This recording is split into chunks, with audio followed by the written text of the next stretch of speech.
दोस्तों, आज मैं आपको जो कहानी सुनाने जा रही हूँ, ये कहानी है नकल करने वाली सास की।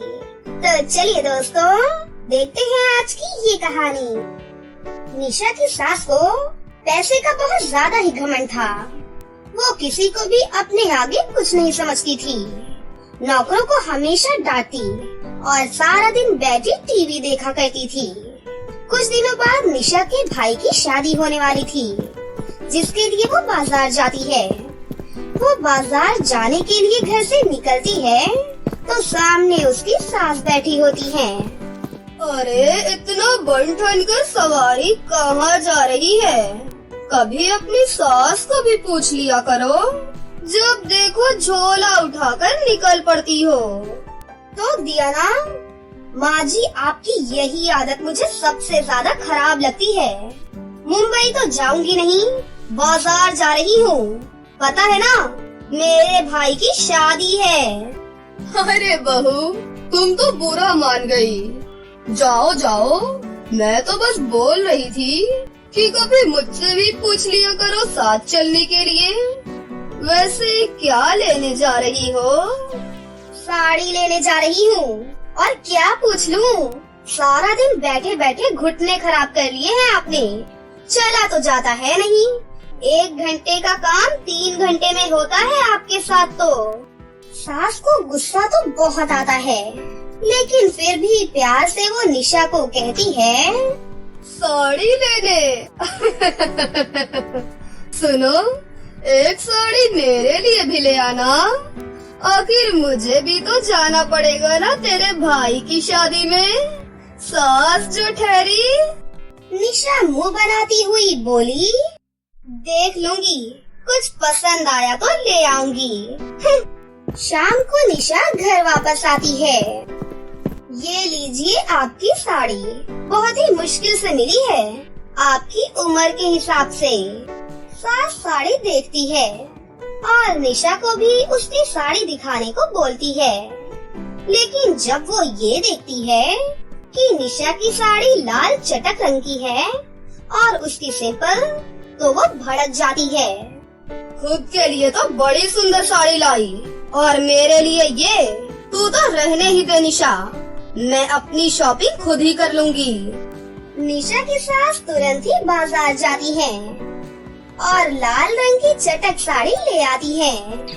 अगले दिन शाम को निशा की सास लाल चटक रंग की साड़ी पहनकर तैयार हो जाती है और दोनों शादी में चली जाती हैं, जहाँ सभी निशा की सास का मजाक बनाने लगती हैं। अरे वाह, सफेद बाल में लाल साड़ी। बहुत जच रही है। निशा को ये सब सुनकर बेइज्जती महसूस होती है, लेकिन वो कुछ भी नहीं बोलती और सास के साथ घर वापस आ जाती है। अगले दिन निशा का टेलर घर में उसके लिए घेर वाला पार्टी गाउन लेकर आता है, जो कि बहुत ही खूबसूरत और चमचमा रहा होता है और वो ऑफ शोल्डर होता है। निशा वो पहनकर किसी पार्टी के लिए निकल रही होती है, जिसे उसकी सास देख लेती है और अगले दिन वैसी ही ड्रेस वो भी ले आती है। निशा की सास वो ड्रेस पहन तो लेती है, लेकिन उसे पहनकर वो खड़ी ही नहीं हो पाती और कमरे से ही निशा को आवाज देती है, निशा, अरे ओ निशा, अरे कहाँ मर गई? जल्दी मेरे कमरे में आ। निशा सास की आवाज सुनकर घबरा जाती है और वो भागकर उनके कमरे में जाती है और सास की ये हालत देखकर हैरान रह जाती है और फिर जोर जोर से हंसती है। अरे माँ जी, ये क्या? अरे बस भी करिए, अपनी उम्र तो देखिए, ऐसे कपड़े शोभा नहीं देते आप पर। चुप रह तू, बस तू मुझे थोड़ा सा खड़ा कर दे, मैं जरा मॉल तक घूमने के लिए जा रही हूँ। निशा सास की इस आदत से बहुत परेशान हो जाती है। वो सोचती है कि किसी भी तरह वो माँ जी की इस आदत को ठीक करके ही रहेगी, लेकिन कैसे? तभी निशा की सहेली उससे मिलने के लिए आ जाती है। वो उसे सारी बात बताती है। निशा की सहेली उसके कान में कुछ कहती है, जिसके बाद दोनों एक दूसरे को देखकर मुस्कुराती हैं। शाम को सास वापस आती हैं, तो देखती हैं कि निशा एक लंबी सी हील्स वाली सैंडल पहनकर घूम रही है। निशा कभी तेज चलती तो कभी धीरे, कभी उठती तो कभी बैठती। निशा की सास अगले ही दिन वैसे ही सैंडल ले आती है और पहन लेती है। वो सैंडल पहनकर जैसे ही 2 कदम चलती है कि धड़ाम से फिसलकर नीचे गिर पड़ती है और चिल्लाने लगती हैं। हाय रे, मर गई। बहुत दर्द हो रहा है, कोई तो आओ, मुझे बचाओ। निशा जमीन पर पड़ी सास को उठाती है और बिस्तर पर बिठा देती है। अब बस भी करिए माँ जी, आपको तो मेरी बात बुरी ही लगती है, लेकिन देखिए पड़ गए ना लेने के देने। पता नहीं कितनी हड्डियाँ टूटी होंगी और ना जाने कितने टाके लगेंगे। अरे नहीं नहीं, ऐसा ना बोल बहू, बहुत दर्द हो रहा है। तू तो बस डॉक्टर को बुला दे। मैं अब कभी भी तेरी नकल नहीं करूँगी। उम्र के हिसाब से पहनावे की शोभा है, ये बात मैं समझ गई हूँ। उस दिन के बाद से निशा की सास बिल्कुल सुधर जाती है और वो अपनी उम्र के हिसाब से ही कपड़े पहनने लगती हैं। फिर वो दोनों सास बहू हंसी खुशी से रहने लगती हैं। बहुत समय पहले की बात है, किसी गांव में बहुत ज्यादा शक्तिशाली जादूगरनी रहा करती थी। वो हमेशा अपनी जादुई शक्तियों का इस्तेमाल लोगों की भलाई करने के लिए किया करती थी। उस जादूगरनी की 3 बेटियां थीं, लेकिन तीनों बेटियां दिखने में ज्यादा सुंदर नहीं थी। वो जादूगरनी अपनी बेटियों को जादू सिखा रही थी और खुद भी अलग अलग विधियों से अपनी बेटियों को सुंदर बनाने की कोशिश कर रही थी, लेकिन वो अपनी कोशिशों में नाकाम थी।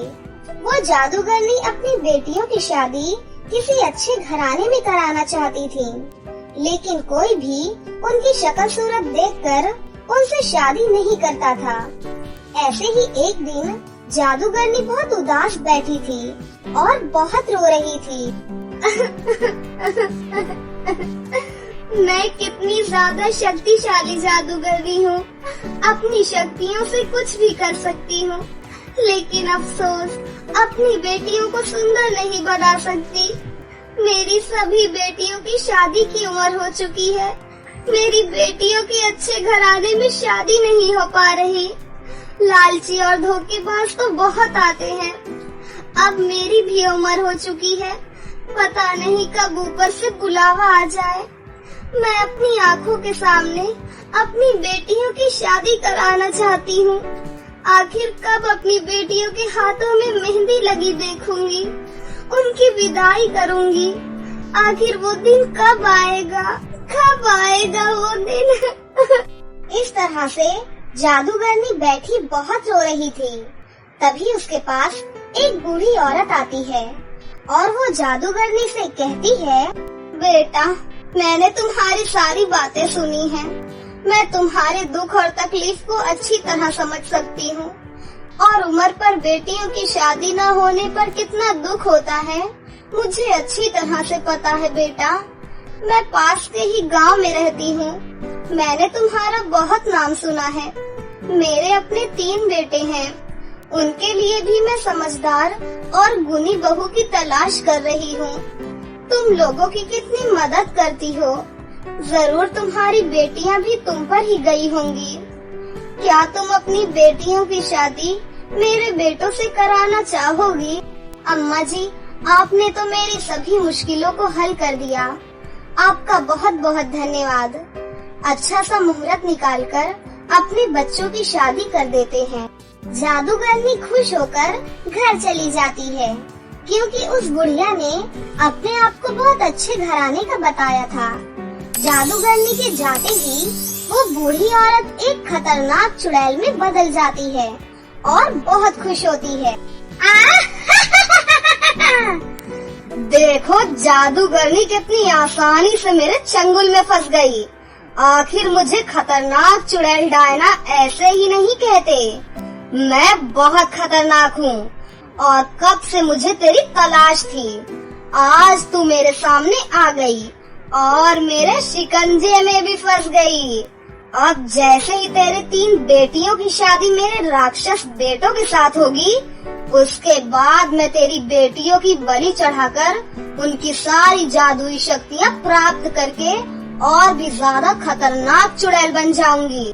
मुझे मात देने वाला कोई नहीं होगा।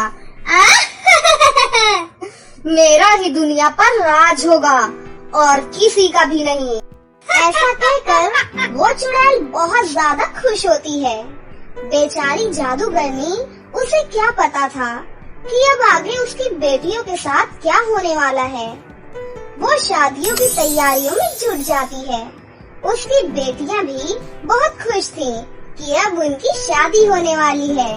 मम्मी मम्मी देखिए, मैंने अपनी जादुई शक्तियों से अपनी सभी बहनों के लिए और अपने लिए कितना सुंदर सुंदर लहंगा बनाया है। और ये ज्वेलरी तो देखिए, हम सब अपनी अपनी शादी पर पहनेंगे। अच्छा है ना सब? हाँ हाँ मेरी बच्चियों, बहुत ही ज्यादा सुंदर है और इन्हें पहनकर तुम और भी ज्यादा सुंदर लगोगी। तुम्हारी शादी होगी, तुम दुल्हन बनोगी, मैं तुम्हें विदा करूंगी। घर बिल्कुल सूना हो जाएगा बेटा। मेरी बात हमेशा याद रखना, कभी भी अपनी जादुई शक्तियों का इस्तेमाल गलत चीजों के लिए मत करना। हमेशा लोगों की मदद करने के लिए करना, जैसा कि अब तक करती आ रही हो। ठीक है ना बेटा? माँ, आप चिंता मत कीजिए, हम शादी के बाद भी अपनी जादुई शक्तियों का इस्तेमाल गलत चीजों के लिए नहीं करेंगे। हमेशा जरूरतमंदों और परेशान लोगों की मदद के लिए ही करेंगे। और अब आप अपनी आंखों से आंसू क्यों बहा रही हैं? आप ही तो हमारी शादी कराने के लिए इतनी चिंतित थी और अब हमारी शादी हो रही है तो आप रो रही हैं। चलिए अपनी आंखें साफ कीजिए, वरना हम सबको भी रोना आ जाएगा। इस तरह से वो जादूगरनी और उसकी 3 बेटियां शादी को लेकर बहुत ज्यादा खुश थीं। और वहीं दूसरी तरफ चुड़ैल अपने 3 राक्षस बेटों के साथ मिलकर अलग ही खिचड़ी पका रही थी। आखिरकार शादी वाला दिन आ ही जाता है। जादूगरनी की 3 बेटियां दुल्हन बनकर जाती हैं और जैसे ही उसकी 3 बेटियों की शादी उन 3 राक्षसों के साथ होने वाली होती है कि तभी जादूगरनी को अपने जादुई गोले में उस चुड़ैल की हकीकत नजर आ जाती है। ये देखकर जादूगरनी बहुत ज्यादा घबरा जाती है और वो शादी को बीच में ही रोक देती है और चुड़ैल से कहती है, चुड़ैल डायना, तुम मेरा पीछा करते करते यहाँ तक आ गई। तू अपने 3 राक्षस बेटों के साथ मेरी 3 बेटियों की शादी कराना चाहती है। मुझे तेरे सभी नापाक इरादों के बारे में पता चल गया। अब मैं तुझे कामयाब नहीं होने दूंगी। अब तो तू मेरे चंगुल में फंस गई। तेरी बेटियों की शादी मेरे राक्षस बेटों के साथ होने वाली है। बेटा, तुम रुको मत, फेरे लेते रहो। तुम्हें पता है ना आगे हमें क्या करना है? मेरी प्यारी बेटियों, अपनी शक्तियों का इस्तेमाल करो और यहाँ से तुरंत भागने की कोशिश करो। तुम्हारी जान खतरे में है। ये चुड़ैल डायना तुम सभी को मारकर दुनिया पर राज करना चाहती है। मेरे जीते जी मैं तुम्हें कुछ नहीं होने दूंगी। जल्दी अपनी शक्तियों का इस्तेमाल करो और यहाँ से भागो मेरी बच्चियों, यहाँ से भाग जाओ। मगर माँ, हम तुम्हें यहाँ अकेले छोड़कर नहीं जा सकते। चुड़ैल और उसके राक्षस बेटे बहुत ज्यादा खतरनाक हैं। आपकी जान को भी खतरा है। हम आपको लिए बगैर यहाँ से कहीं नहीं जाएंगे। आप भी हमारे साथ जाएंगे। बेटा, मेरी बात को समझो, हमारे पास समय नहीं है। जल्दी से यहाँ से भागो। और बेटा, मुझे पता है कि मैं यहाँ से जिंदा वापस नहीं आऊंगी। तुम सब अपने लिए अच्छा सा वर ढूंढकर शादी कर लेना। मेरी चिंता मत करो, तुम्हारे सामने पूरी जिंदगी पड़ी है। जाओ बेटा जाओ, यहाँ से तुरंत जाओ। जादूगरनी की 3 बेटियाँ अपनी जादुई शक्तियों का इस्तेमाल करती हैं और वहाँ पर जादुई कालीन प्रकट करती हैं और उस पर बैठकर 3 राक्षस से बचकर वहाँ से भाग निकलती हैं। और वो जादूगरनी उस चुड़ैल का और तीनों राक्षस का सामना करती है। वो जादूगरनी तीनों राक्षस को तो मार देती है, लेकिन वो चुड़ैल डायना को नहीं मार पाती। वो सिर्फ जख्मी हो पाती है और इसी लड़ाई में जादूगरनी की मृत्यु हो जाती है। चुड़ैल जादूगरनी को मारकर उसकी तीनों बेटियों का पीछा करती है और वो उनके सामने आकर खड़ी हो जाती है और उनसे कहती है, तुम्हारी माँ ने तो मेरे तीनों राक्षस बेटों को मार दिया, लेकिन मैंने तुम्हारी माँ को भी बहुत अच्छा सबक सिखाया। अब तुम्हारी माँ जिंदा नहीं बची और अब तुम भी नहीं बचोगी। तुम्हारी सारी शक्तियाँ मेरे पास आ जाएंगी। अगर तुम मेरे राक्षस बेटों से शादी करती तो मैं और भी ज्यादा शक्तिशाली हो जाती, लेकिन ज्यादा नहीं तो थोड़ा और बन ही जाऊंगी। अब मरने के लिए तैयार हो जाओ। ऐसा कहकर चुड़ैल तीनों बहनों को मारने के लिए जैसे ही हमला करती है, तो तीनों बहनें अपनी अपनी जादुई शक्तियों का इस्तेमाल करती हैं और उस जख्मी चुड़ैल डायना को मार देती हैं। लेकिन इस हमले में उनका जादुई कालीन डिसबैलेंस हो जाता है और तीनों बहनें एक खेत में जाकर गिर जाती हैं, जहाँ पर तीन भाई खेतों में मजदूरी कर रहे थे। तभी वो तीनों बहनों के पास आते हैं और उनसे कहते हैं, अरे तुम आसमान से नीचे कैसे गिरी और तुम कौन हो? कहीं तुम चुड़ैल तो नहीं? अरे नहीं नहीं, हम चुड़ैल नहीं हैं, बल्कि हम तो चुड़ैल से बचकर यहाँ पर आए हैं। उस चुड़ैल ने हमारी माँ को भी मार दिया। अब हमारा इस दुनिया में कोई भी नहीं है। हम कहाँ जाएंगे, क्या करेंगे? हमारी तो कुछ भी समझ में नहीं आ रहा। देखो, हम तुम्हें अपने घर नहीं ले जा सकते। हम पहले ही बहुत गरीब हैं। हमें माफ कर दो। देखो, तुम खाने पीने की चिंता मत करो। अगर तुम हमसे शादी करोगे तो तुम्हें कुछ भी काम करने की जरूरत नहीं होगी, क्योंकि हम तीनों बहनें जादुई हैं। हम अपनी जादुई शक्तियों से कुछ भी चीज प्रकट कर सकते हैं। तुम्हारी गरीबी खत्म हो जाएगी। तुम तीनों भाई हमें नेक और अच्छे लग रहे हो। वो बात अलग है कि तुम हमारी बदसूरती देखकर हमसे शादी ना करो। तीनों भाई बहुत ही अच्छे थे। उन्हें रंग रूप से कोई दिक्कत नहीं थी। उन्हें सिर्फ अच्छे दिल वाली लड़कियों की जरूरत थी, जो तीनों बहनों के पास था। और वो तीनों भाई तीनों बहनों को लेकर अपने घर जाते हैं और अपनी माँ रमाबाई से मिलाते हैं। तीनों भाइयों की माँ ये देखकर बहुत खुश हो जाती है और वो अच्छा सा मुहूर्त निकाल कर अपने बेटों की शादी उन तीनों बहनों से करा देती हैं। शादी होते ही तीनों बहनें बहुत ही ज्यादा सुंदर हो जाती हैं, बिल्कुल परियों की तरह। ये देख तीनों बहनें बहुत ही ज्यादा खुश हो जाती हैं।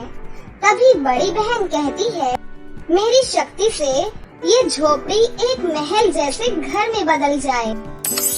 बड़ी बहू के इतना कहते ही वो झोपड़ी सुंदर से महल में बदल जाती है। ये देखकर सब बहुत खुश हो जाते हैं और दूसरी बहू घर के अंदर अपनी जादुई शक्तियों से बहुत सारा राशन, खाने पीने की चीजें प्रकट कर देती है और तीसरी बहू अपनी जादुई शक्तियों से सभी के लिए सुंदर सुंदर कपड़े प्रकट कर देती है और सभी हंसी खुशी एक साथ रहने लगते हैं।